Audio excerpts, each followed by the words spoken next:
Welcome back to the shop. Today is going to be a quick one, but a really fun one because today we get to add proper race car parts to our race car. That's right, we are getting some performance add-ons for the race car. I was allowed, well, in B-Spec, the second generation Honda Fit, which is what this one is, was allowed a cold air intake. So what we've got here is a Weapon R cold air intake. Now, I know a cold air intake might not be proper race car parts, but you have to think about the ratio that we're working with here. I'm not allowed a whole lot of stuff on there. So anything like this, any kind of a bolt-on mod is gonna be your proper race car parts when you put it in context of what's actually been done to that car. Now, this is super cool. I grew up really paying attention to cars in the early 2000s, and in the early 2000s, cold air intakes were insane. You could go through eBay, you could look into magazines, you could see them saying things like cold air intake plus 15 horsepower, plus 20% horsepower. There were lots of crazy claims going on out there, and it was fun to read about, it's fun to look at, and when you pop the hood on a car and you saw cold air intake, that's how you knew some big stuff was happening. I could never have a cold air intake properly because my first car was carbureted. It was an 87 Honda Prelude base model. Gave it the 1.8 dual side draft carburetor setup on it. So cold air intake kind of didn't make a lot of sense, and there were tons of vacuum lines and stuff. Anyway, so I never got to live out that Super Street Magazine fantasy that I had, and we're still not really because it's going on Honda Fit. But I love that car. I love this intake. Look at how angry this little air filter guy is. We're really going to do some cool stuff. So let's take a look at this thing. So, sorry about the drop in sound quality. I had to turn the air conditioning back on because it's getting so hot in here, so hot in here. So, here are some instructions. We're taking a look at what we got. Now, I gotta thank my buddy Pete at 529 Innovations who helped me pick this kit out and look at it, and he ordered it for me, so on and so forth. And one of the things, and I had to laugh at this, one of the things that we were looking at as we were comparing different intakes is they were all about the same price, and they all looked pretty much the same except for the Weapon R intake. And the only difference that we saw was the filter looked like it had a housing with some bell work and some stuff like that, and I had to laugh because what we got was just a filter with this weird little cage nose on it, but in the pictures it looked like there was something happening here maybe. It's not. It's just a filter with a plastic housing on it. I had to laugh. I thought that was really funny when I got it. We ordered black, but they sent us polished, so that's fine. Race car's gonna have a little bit of bling in it. A lot of parts here. A lot of parts here. But I think it's everything that we need. They gave us all the couplers, they gave us all of the stickers, which this is what we're really after, so I'm glad we got that. But here's the hard part. This is why you go and you do this, because they've solved the map problem. They've solved that by putting this little bung on here. You can actually mount it in the intake. That's really important.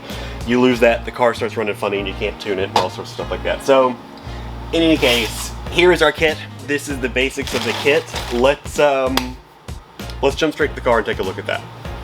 Now, before I start disassembling things, I wanted to show you guys this thing. My buddy Eric designed this setup and sent me some print files, and I had another buddy 3D print all this bracketry here. This is a super cool alignment setup. It puts a bar here and a similar bar across the back, and I run a string from front to back. And what that lets me do is have a really solid, repeatable reference to line up these wheels. I'm gonna pull this front bumper off. I think it's gonna be easiest when we're mounting up this whole thing, which is great because honestly this front bumper hasn't been properly attached since, well, it's not important. It's not important. We're gonna pull this front bumper off and take a look at what else we have to pull out of here. The battery is a clear one, the old intake box is a clear one. Once those things are gone, honestly, there's a ton of room here, but let's start taking stuff out and see where we land. All right, we've got this car pretty well stripped down. A pretty incredible amount of room is made so quickly when you get rid of this tray and the intake box. I left the battery in place because I decided I can probably fish this system in around it. I mean, look at all the room for activities, especially back there. There's so much space. Anyway, this is gonna be a pretty simple process. I'm going to start fishing those pieces into that engine bay, and if you would just we'll just hang out over here for a minute and we'll see what we can put together. I said over here, but what I meant is over there. Hang out over there for a couple minutes. And we're gonna start fishing some parts in here. I expect this to be a highly complicated project. Just really stretching my skills as a car cobbler here. This is gonna be really simple, I think. And really the key piece is the last one that I admittedly have already fished in here. This guy, right here. Real long, big U shape, and what that does is dump the air filter out here in front of the radiator, which gives it the freshest, coldest possible air that also is going to be full of water when it rains, and I have to sort that out later. But this fella fishes right in through here, about like this. This is pretty much as easy as I expected it to be honest with you. Oh, look at that! Oh, cool! Check this out. Look. It says, you can't read that. I'm just gonna read it to you. It says Weapon R competition products. Competition products, competition car. That's awesome. The map sensor has to be swapped over. It does fit, it only goes in one way. How about that?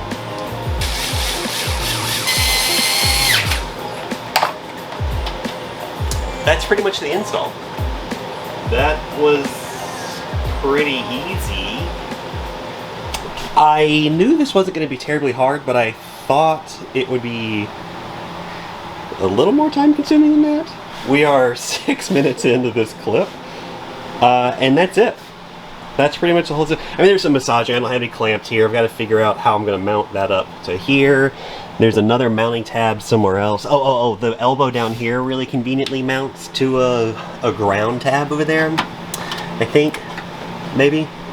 There's a lot of massaging to be done, but that's pretty much the installation. Huh.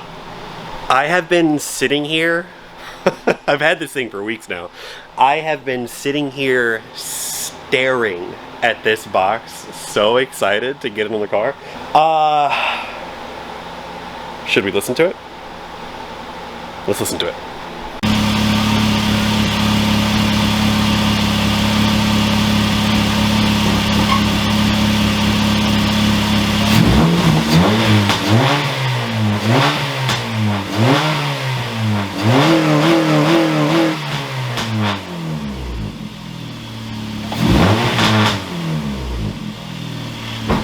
I couldn't hear anything. Did you hear anything?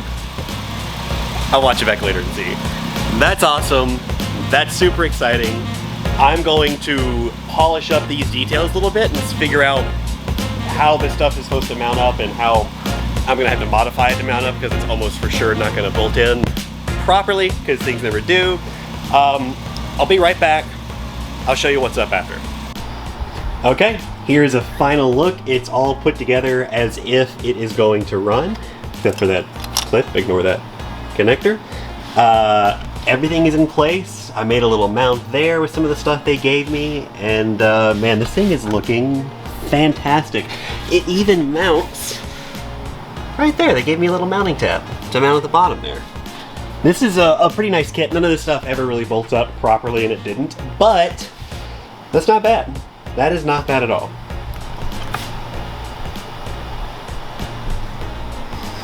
So I am really stoked on this. It's so cool. It's like I'm getting to live out my Need for Speed Underground and Most Wanted and Carbon dreams with this thing. The clamps even say Weapon R on them. It's not gonna focus. Trust me, believe me, they say Weapon R on them. It's so sick. So, the next thing here is I've kept track of the tools I needed to put this thing on. What I'm going to do is get this car to a dyno. I'm gonna put the stock airbox back on it. We're gonna get a baseline, figure out where we are, and then I'm gonna quickly install that intake so we can see exactly what our gains are. I don't expect it to be much. These kinds of kits, even with software, on an engine like this, you just don't gain very much. This car is not moving, this engine is not moving much air, so you're not gonna see huge gains, but you will see some gain, and that's worth it for having cool parts on your car. I love that. So with that, I'm gonna end it right here. Super quick one today. I think I haven't edited yet, but super quick one today. Thanks so much for watching. Let me know what you think about this sick intake. I'm so stoked. Let me know what you think the power gains are going to be, and I will see you guys in the next one.